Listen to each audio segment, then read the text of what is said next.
Praise to the Lord Jesus Christ. We've been going through Mark's Gospel, as you know. Those who have been coming along regularly. We've been looking through some of the people that had an experience with the Lord Jesus. And we looked at a man a couple of weeks ago, and he came to the Lord Jesus with this biggest of all problems, I suppose. His little girl was dying, and he comes to the Lord Jesus Christ looking for the Lord Jesus Christ to save, looking for the Lord Jesus Christ to heal her.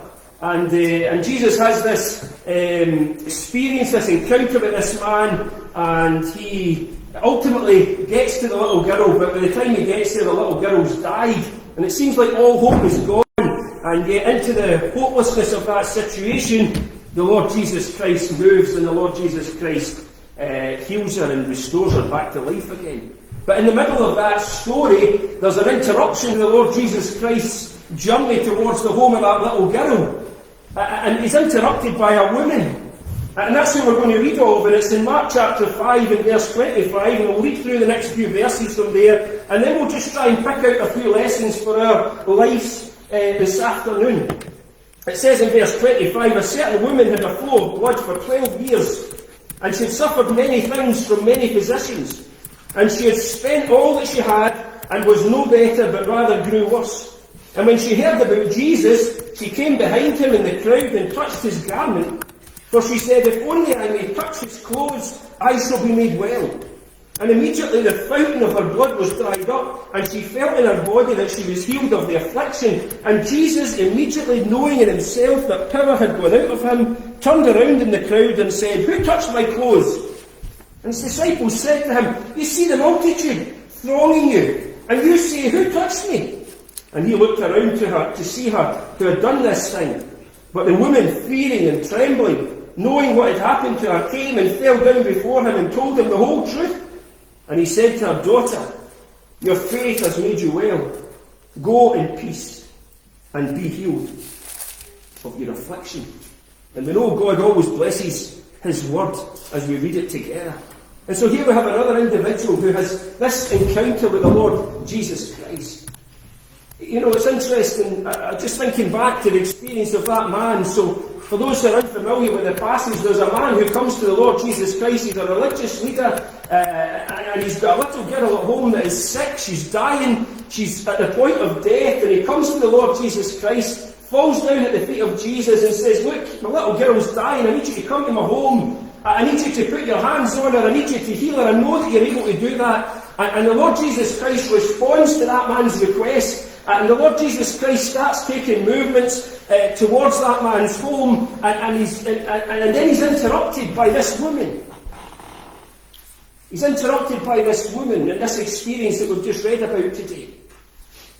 And you know, I just think back to the frustrations that must have been in the heart of Jairus. That's the man who had come to the Lord Jesus Christ, this religious leader. He knew that for his little girl, time was of the essence.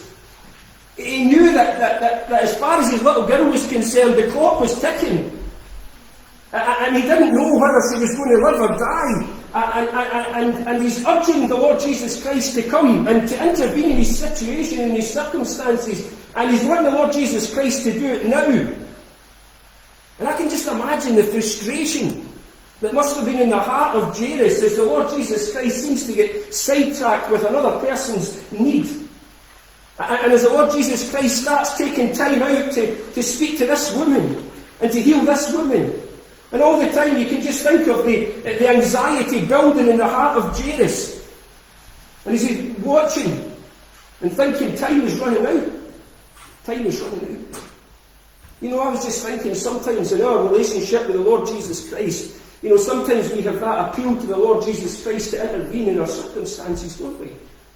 And we cry out to the Lord Jesus Christ to meet our need, regardless of what that need might be. And it might be that you seem to get a response from the Lord Jesus Christ, and it's almost as if the Lord Jesus Christ is moving towards your situation, and he's going to intervene. And he's going to meet your need. And he's going to answer your prayers. And he's going to bring deliverance. And he's going to bring healing or whatever your prayer might have been for. And it's as if you've got the ear of God. You've got the ear of the Lord Jesus Christ, and he's responded. And then something seems to interrupt that journey towards your need. And the anxiety begins to build. And perhaps the frustration begins to build. As you're consciously aware that Jesus needs to act, and Jesus needs to act now. And how many times have we been there in our lives? And we're conscious of our need, and we pray, and we say to God that He needs to do something now. He needs to act now. And it's as if He begins to take movements towards meeting that need, and then there comes a delay. There comes a delay. And anxiety rises in our hearts, and frustrations about the way God works, and perhaps even anger and resentment begins to build against God because He's not moving at the time scale that we want Him to move. He's not intervening in the way that we want Him to intervene. And our circumstances seem to be getting darker, just as they did for this man, because when he comes to Jesus, his little girl is still alive, although she's perhaps nearing the end of life. But by the time the Lord Jesus Christ actually gets to her home, his little girl is dead. And all hope seems to be gone. And yet the Lord Jesus Christ, in that instance, He performs that wonderful miracle of bringing that little girl back to life again. And the Lord Jesus Christ, it's interesting that His delay to His coming was not a denial to the request that this man had made. And I want to use that as a means of encouraging us this afternoon. I don't know the individuals that are listening this afternoon. I don't know the needs that you have in this little room, but perhaps there are prayers that you've prayed as you've sought God to move in a particular way, in a particular set of circumstances, and it's as if God has heard and God has begun, and then there's been a delay, and perhaps you're at the point just now where Jairus was, and you're disappointed and disillusioned, and filling with anxiety and resentment about God, anger towards God. God's delays are not God's denials. I don't know the purposes of God's movements in your life, but I just want to urge you just to trust Him. That was the word that came to Jairus. Fear not. Fear not, just believe. Just believe. There was another occasion, wasn't there, in the life of Martha and Mary when they had a similar set of circumstances. Their brother was sick. Their brother was at the point of death. And they called on the Lord Jesus Christ, and the Lord Jesus Christ didn't come. In fact, the Lord Jesus Christ on that occasion left it 4 days before He was going to go and before He was going to meet that need. And you remember when He arrives after those 4 days, those two sisters would say, if only you had been here, He wouldn't have died. If only you had responded when we asked you to respond. If only you had done it when we asked you to do it. Remember, the Lord Jesus Christ is a great demonstration of power, because the Lord Jesus Christ was going to show on that occasion that even someone that had been dead for 4 days, He was able to raise them to life again. He was going to demonstrate His power. I just want to say to you this afternoon, regardless of whether you're in the room or whether you're watching online this afternoon, I want to say to you, God's delays are not necessarily God's denials. And I want to urge you this afternoon to have faith in God. Trust God. Trust God. Even when it seems as if everything is going against you. Even when it seems as if circumstances are just getting worse. Trust Him. He's a God this afternoon who is worthy of our trust. Worthy of our trust. And as Jairus waits, no doubt just pacing back and forward, you can just imagine the scene, pacing back and forward, waiting. It's interesting that while he waits, another person has been blessed. While he waits, another person has been blessed. And perhaps it is that God is delaying in your instance, in your circumstances, in your situation. God is delaying in your present circumstances, but while He delays with you, He is blessing someone else. And this woman is going to experience a blessing. If Jesus had been too busy on that occasion, if Jesus had just said, I'm in a mission here, I've got a little girl at the point of death, I need to get there, and he allowed himself to just forget about that woman, she would have lost out in a tremendous blessing, she would have lost out in healing, she would have lost out in cleansing, she would have lost out in that wonderful experience of hearing the words of Jesus to her ears, daughter, your faith has saved you. And it may be this afternoon that while God is delaying in your present circumstances, God is using those moments to pour out a tremendous blessing on others. And God is working. And the Lord Jesus Christ is working in this woman's life. Here's a woman that has an issue of blood. She's had a hemorrhage of blood. She's been bleeding for 12 years continually. And that in itself was a sign of something that was unclean. Going back to the Old Testament scriptures that would remind us that that was something that was unclean. And not only was she unclean, but anyone that she came into contact with became unclean as a result of her, and so she's ostracised. She's ostracised from society. She's on the outskirts. And really there's a sense in which she should never really have been where she was that day, because she had the potential in the Jewish tradition that she was going to contaminate everyone that she touched on that occasion. She ought to have kept herself separate. She ought to have kept herself apart. She was unclean. She was unclean. You know, the Bible tells us this afternoon, doesn't it, that we're unclean. Or not ceremonially unclean the way this woman was unclean, but unclean nonetheless, because every one of us is defiled by sin. Every one of us, without exception, in this room is unclean. And separated, not just from society, but separated ultimately from God. There's a great divide that has opened up between us and God because of our sin that has defiled us, and it keeps us away from God. And that's where this woman finds herself. She's unclean. And not only is she unclean, but she's a woman who's tried her very best to make herself clean. She's tried all the resources that she can think about to try and resolve the problem that she has. It tells us, doesn't it, that she's seen many physicians, and she's spent all her wages, all her money, trying to get a cure for her uncleanness, and yet she just grows worse and worse and worse. Is that not just a picture of humanity? Is that not just a picture of your life, and me and mine, and our uncleanness?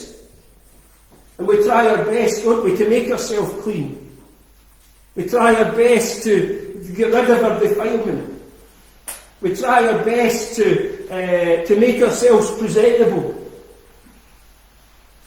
And this woman discovers that despite her best efforts, and despite spending all the money that she has, she's just as dirty at the end as she was at the beginning. In fact, her situation just grew worse.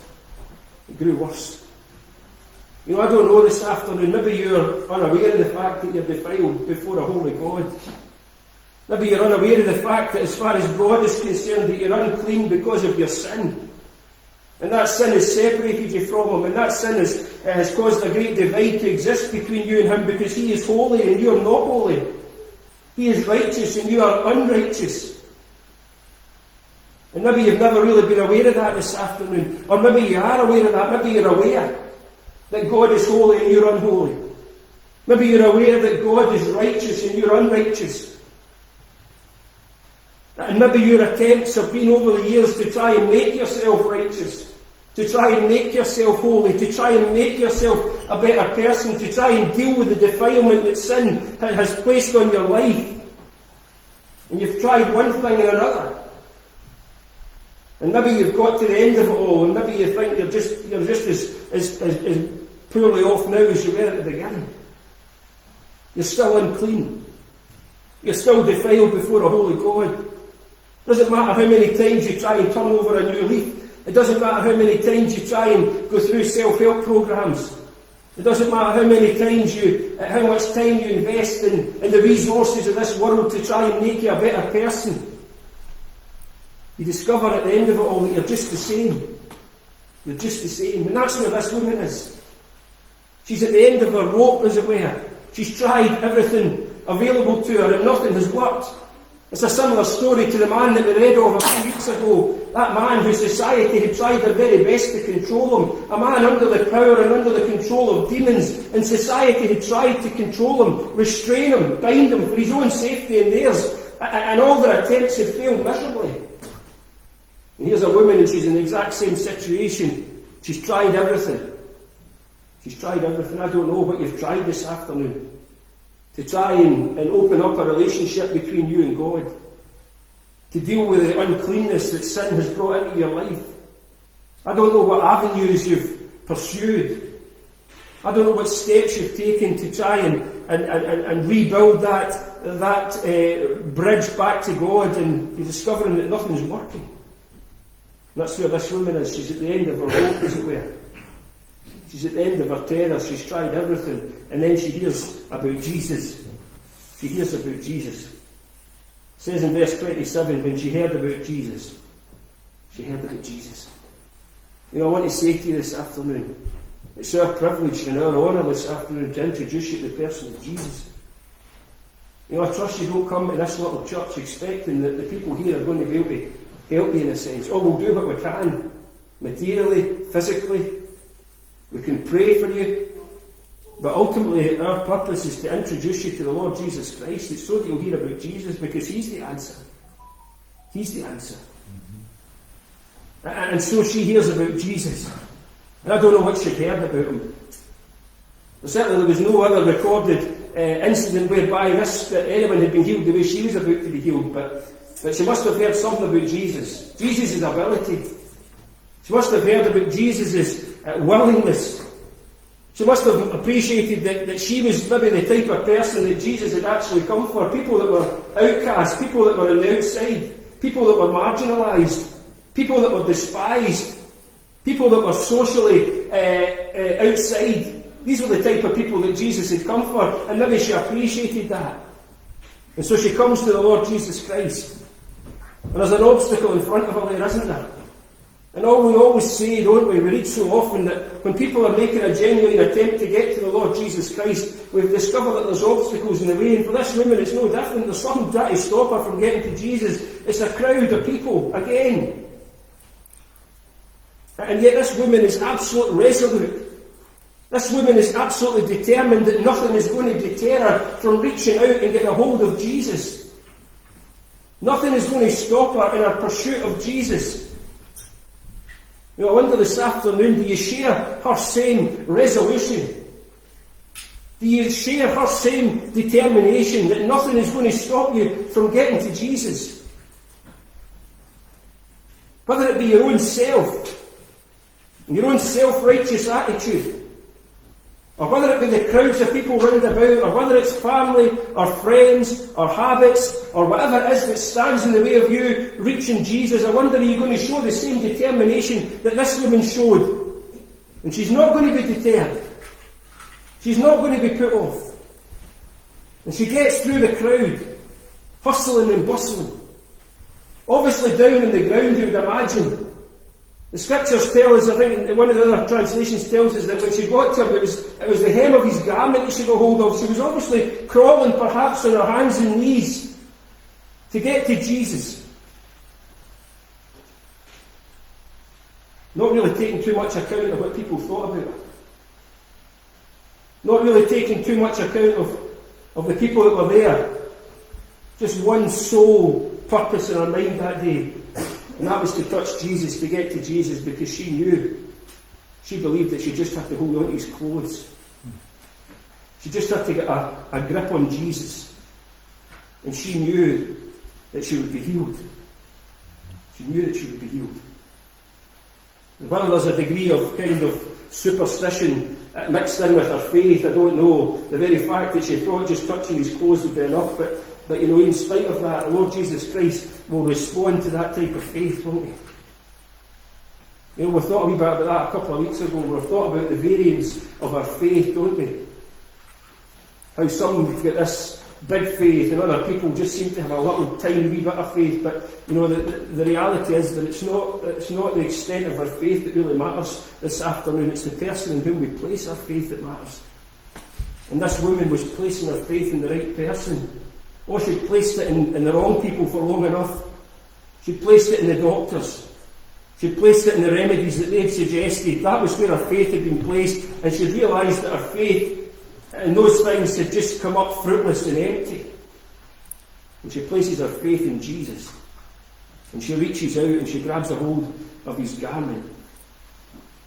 And it says that immediately, the moment she grabbed a hold of his garment, Jesus felt a power going out from him. And she was healed immediately. She was healed immediately. Her uncleanness was gone.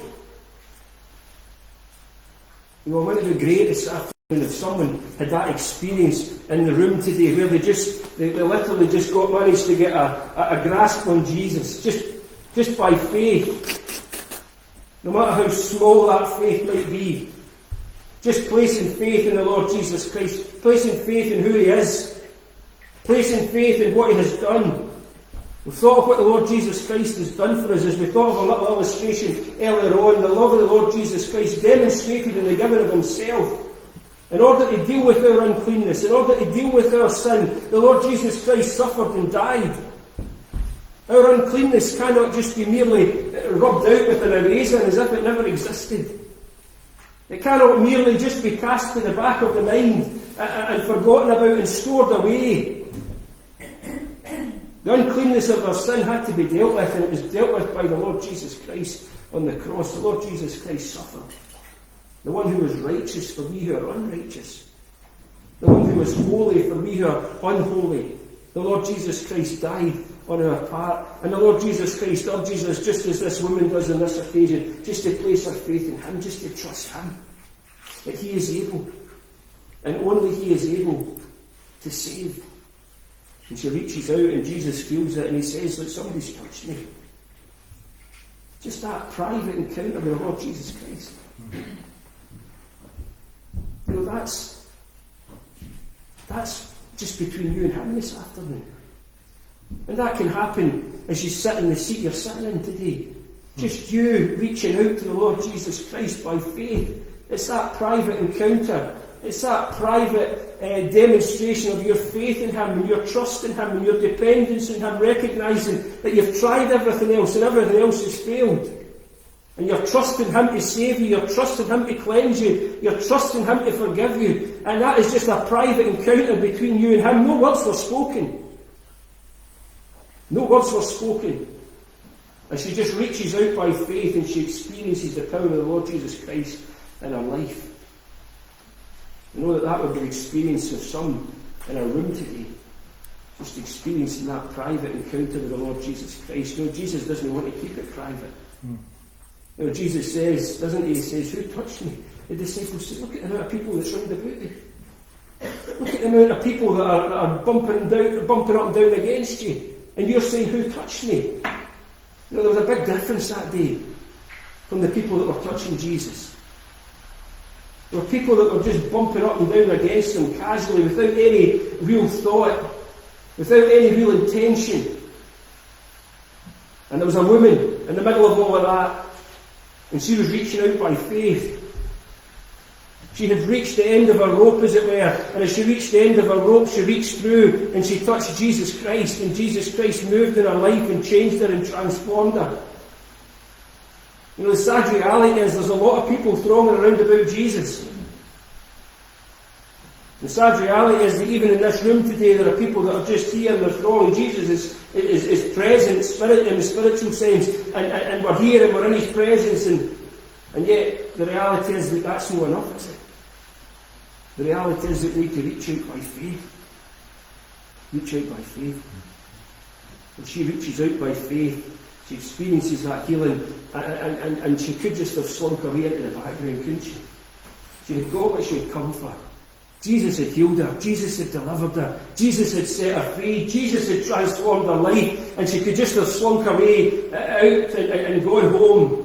And no one else but her and Jesus would have known, but Jesus calls her out, and Jesus says, who touched me? And he looks around and he sees her who had done this. And the woman, fearing and trembling, knowing what had happened to her, she came, she fell down before him, she told him the whole truth. She just pulled out her heart to Jesus, didn't she? The whole truth. You know, I don't know where she started.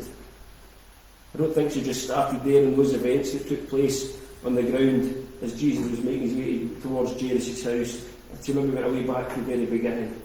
And she just poured out her heart. She just told Jesus the truth. She just told Jesus about where her life had been. She just told Jesus about all that she'd tried and how it had all come up empty and she'd failed. And everything else she'd tried had failed. And she was just as unclean that day as she'd been at the beginning of it all. And she just poured out her heart to the Lord Jesus Christ. She just told him the truth. You know, the reality is Jesus knows all about you this afternoon.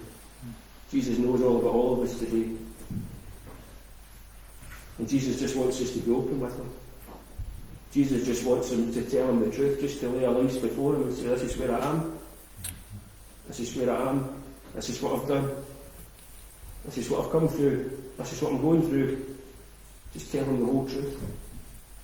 And this woman pours out her heart to the Lord Jesus Christ. I just think the wonderful words that the Lord Jesus Christ speaks. The only time he ever refers to someone by this title. He says, daughter. Your faith has made you well. Daughter.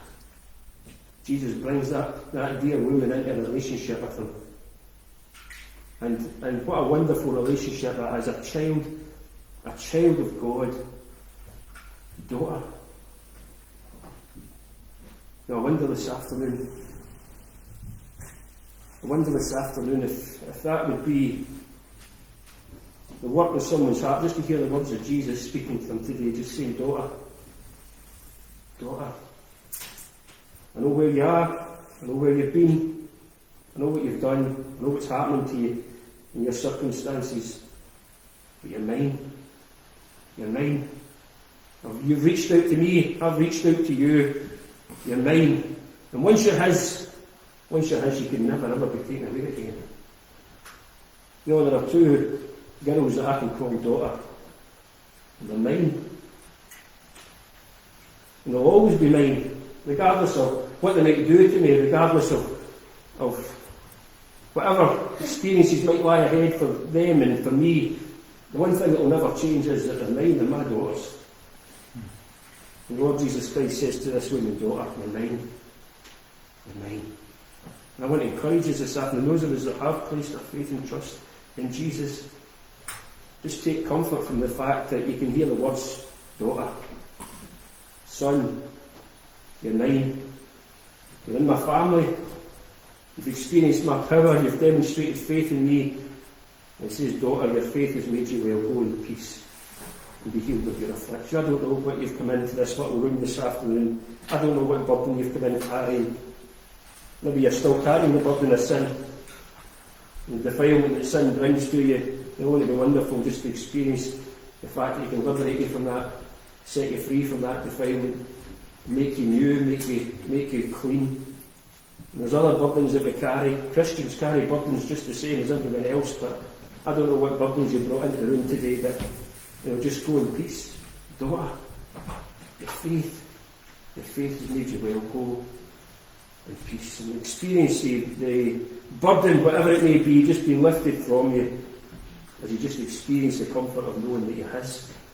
And there's a little songwriter puts it, he says, I am his, and he is mine forever and forever. Father, we come into your presence, we just thank you for